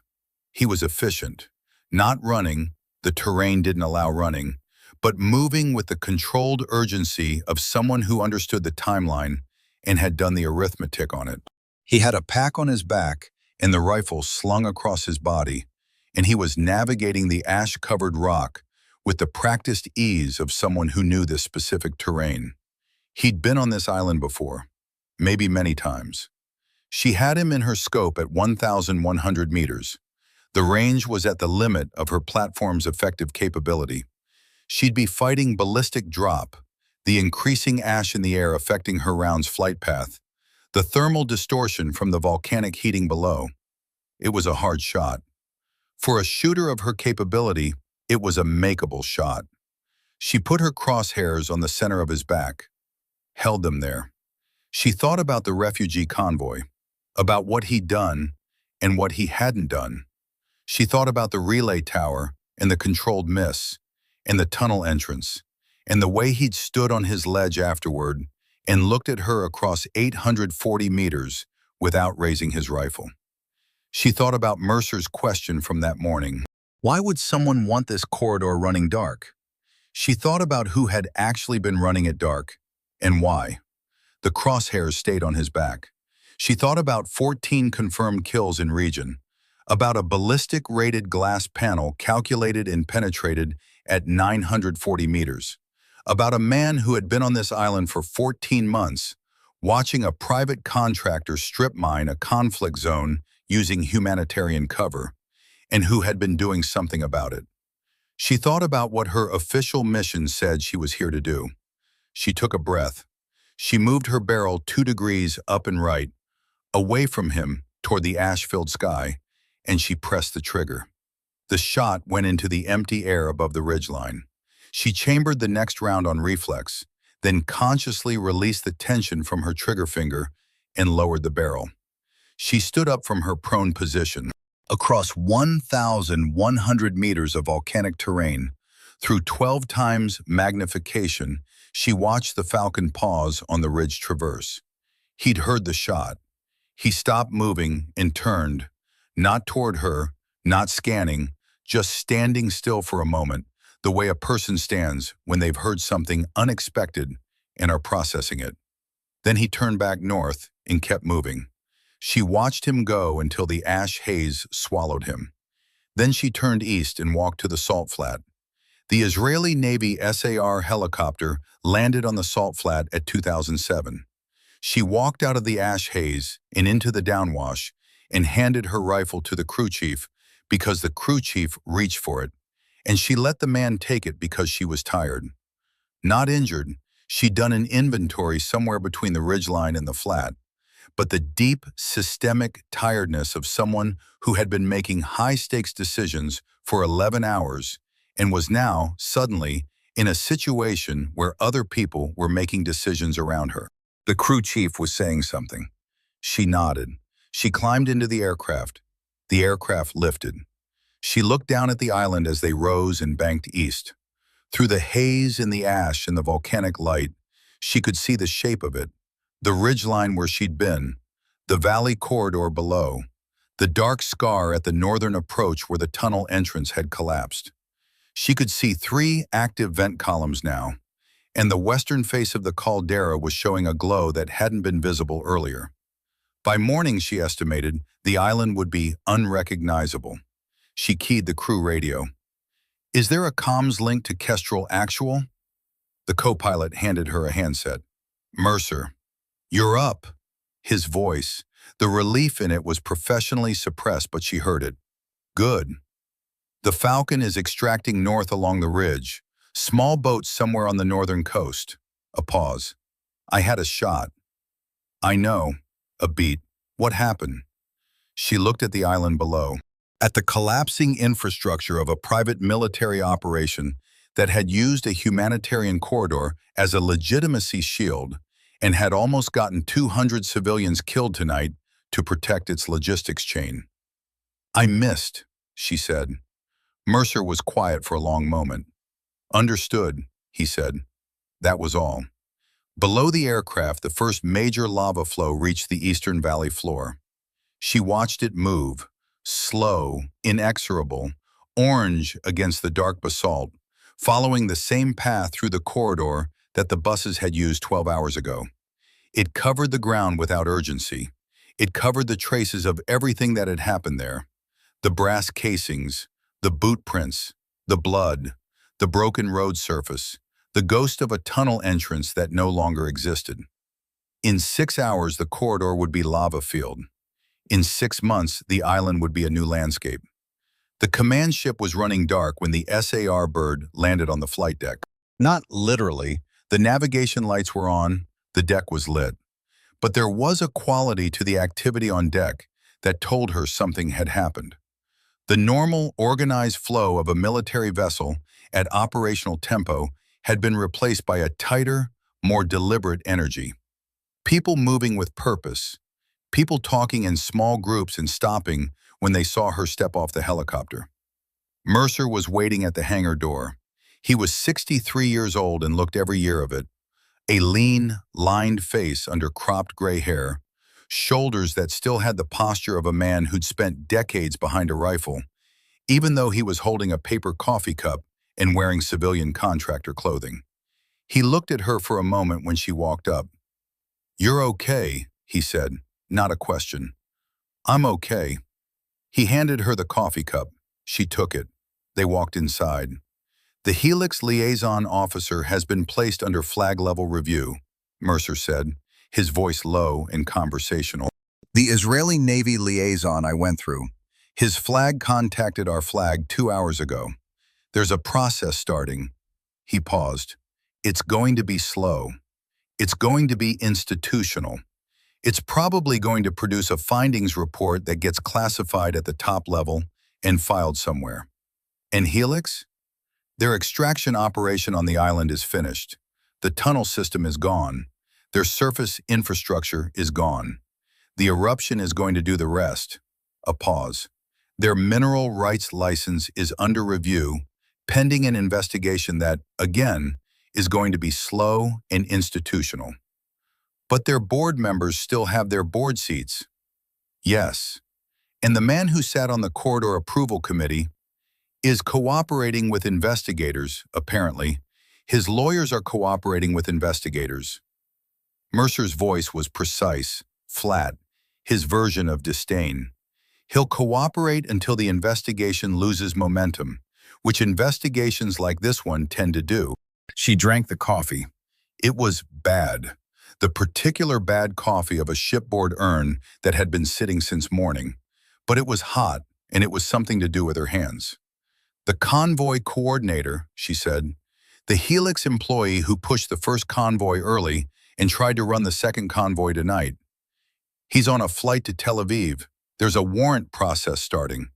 A pause. The civilian convoy companies have been notified. The humanitarian organizations that contracted them are being briefed. He paused again. The civilians don't know. The refugees. They won't know how close the second convoy came to running into an active eruption zone on a timeline set by a private military company. She nodded. They walked in silence for a moment. The Falcon, Mercer said. Yes. No official confirmation of what happened with him. No. Another silence. The official report from this operation is going to describe the tunnel collapse as the result of volcanic seismic activity, Mercer said. The jammer vehicle is going to be a contractor asset destroyed by natural causes. The 2 Helix security personnel who were engaged are going to be listed as civilian casualties of the eruption. He looked at her. Your engagement with the militia during the first convoy is documented. That's clean. That's in the report. And the rest? The rest is going to require some careful writing. He stopped walking, turned to look at her directly, with the particular directness of a man who'd been in enough complicated situations to know when to just say the thing. I'll write it. You sign it. The version that goes into the official record will be accurate about outcomes and careful about methods and completely uninformative about certain tactical decisions that were made on that ridgeline. He paused. Is that acceptable? She thought about the Falcon walking north through the ash. She thought about the choice she'd made and what she'd done with the last round in her chamber. Yes, she said. Good. He started walking again. She got 4 hours of sleep in a bunk that smelled like diesel and recycled air. When she woke up, the porthole was showing gray morning light, and she lay there for a moment and did what she always did in the first minutes after a hard operation. She went through it, sequentially, from the moment the MH-60 dropped her on the ash-covered rock to the moment she'd walked across the salt flat into the helicopter downwash. She looked for the things she'd done wrong. She'd underestimated the militia element's size on the initial contact. She'd said 12 plus, which was accurate, but she hadn't accounted for the RPG team in dead ground until she was almost out of time. She'd spent too long in her original OP before moving to the southern ledge, which meant she'd been rushed on the angle shot for the RPG gunner and had hit rock rather than target. She'd been slow to recognize the radio jamming as active rather than geological. She cataloged these things without judgment. They were data. Data you put in the file for next time. Then she thought about the decisions that weren't in that category, the ones that didn't go into the data file. She'd looked at the Falcon through her scope at 1,100 meters with a clean shot, and she'd fired into the sky. She'd watched a man who had been operating on behalf of an adversarial state intelligence service walk off a volcanic island, and she'd let him walk. She thought about whether she'd made the right call. She thought about what the right call even meant in a situation where her official mission had been built on a compromised intelligence picture, and where the person she'd been sent to neutralize had spent the day doing more to protect the people she'd been sent to protect than the people who'd written her mission file. She didn't arrive at a clean answer. She'd been doing this long enough to know that clean answers were for briefing rooms and after-action templates. The actual work happened in a world where you had incomplete information, limited time, and a rifle, and you made your best reading of a situation and then you lived with it. She'd made her reading. She lived with it. She got up, found the head, washed ash out of her hair in water that was never quite warm enough, and put on a clean set of clothes from her kit. She looked at herself in the metal mirror above the sink. Not for long, just the functional check of someone confirming that the face looking back at them is the same one that went out. It was. She went to find Mercer. He was on the fantail. The command ship was moving northeast, away from the exclusion zone. She could see the island's ash column from the deck, a massive dark column rising from the south, bending east in the upper atmosphere, the kind of geological event that would be on satellite imagery and news feeds by morning. From this distance, it looked almost beautiful. The column had structure to it, an interior luminescence from the vent fires that filtered through the gray-brown exterior. Mercer was leaning on the rail with a fresh coffee and watching it. She stood next to him. "It'll be in the news," she said. "It's already in the news. 3 networks have drone footage." He paused. "Nobody's going to be looking at the island very carefully for a while. Natural disaster coverage tends to simplify the narrative." She looked at the column. "That's convenient. For several parties," he agreed. They stood there for a while. The ship's wake spread out behind them in the gray morning water. "I had a shot," she said again. She didn't know exactly why she said it again. Maybe because she needed to say it to him specifically, in this specific context, and hear what he did with it.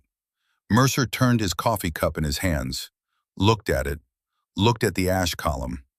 "I had a shot like that once," he said. "Fallujah, 2004. Man I'd been tracking for 6 days. I had him. Clean. 800 meters, wind was nothing. I had all day." He paused. "I found out 3 weeks later he'd been feeding us bad intelligence on a weapons cache. Cost us a patrol." She waited. "I also found out, same week, that the informant who'd told us he was feeding bad intel was doing it because they were competing for the same territory and wanted us to clean up his competition." He turned the cup again. The picture was never clean. Not before, not after. "What did you do with that?" "What you do with all of it?" He looked at the column. "I put it somewhere I could carry it without dropping the rest of the load, and I kept doing the job." She stood there with the Red Sea morning around her, and the volcanic column on the horizon, and the weight of 11 hours of difficult decisions distributed across her body like a kind of weather. "You made a good read on the Falcon," Mercer said.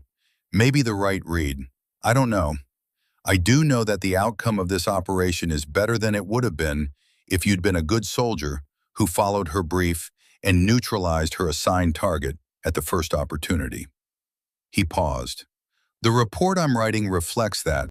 The report says I missed. The report is going to be accurate about outcomes," he said, "and very careful about methods." He looked at her, and there was something in the look that was neither approval nor disapproval, but something more honest than either.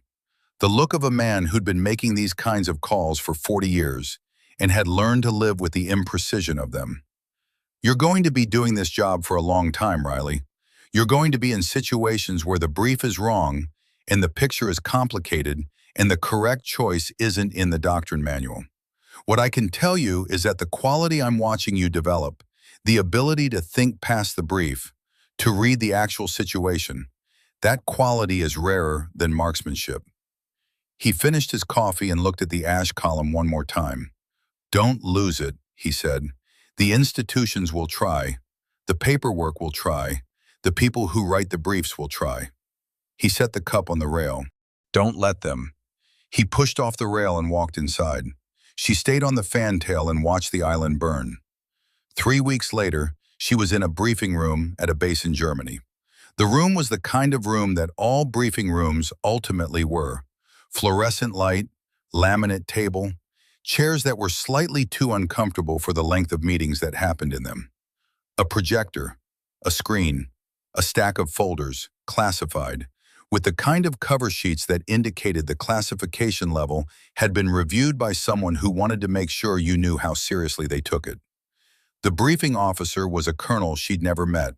He was thorough, professional, and entirely uninterested in anything she'd personally experienced. He was interested in the documented outcomes, the Helix liaison officer's review status, the NGO coordination failures, the recommended changes to contractor oversight protocols in joint humanitarian operations. She answered his questions. She confirmed the documented facts. She did not describe the moment on the ridgeline. She did not describe the Falcon on his ledge, standing upright, looking at her across 840 meters, and then turning and walking away. She did not describe the shot she'd fired into the ash-filled sky. Mercer had written the report carefully. The outcomes were accurate. The methods were not described with enough specificity to generate follow-up questions from a colonel who was focused on contractor oversight protocols. When the briefing was over, she walked out into a German afternoon, overcast, cold, a thin rain that seemed unable to commit to being actual weather.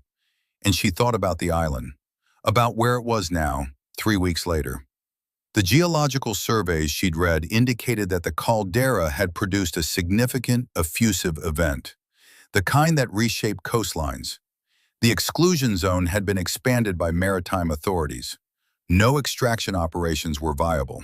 The mineral deposits were still there, under new lava. They would be there for a long time. She thought about the Falcon. She had no information on him. The Israeli intelligence liaison had no confirmed report on his status.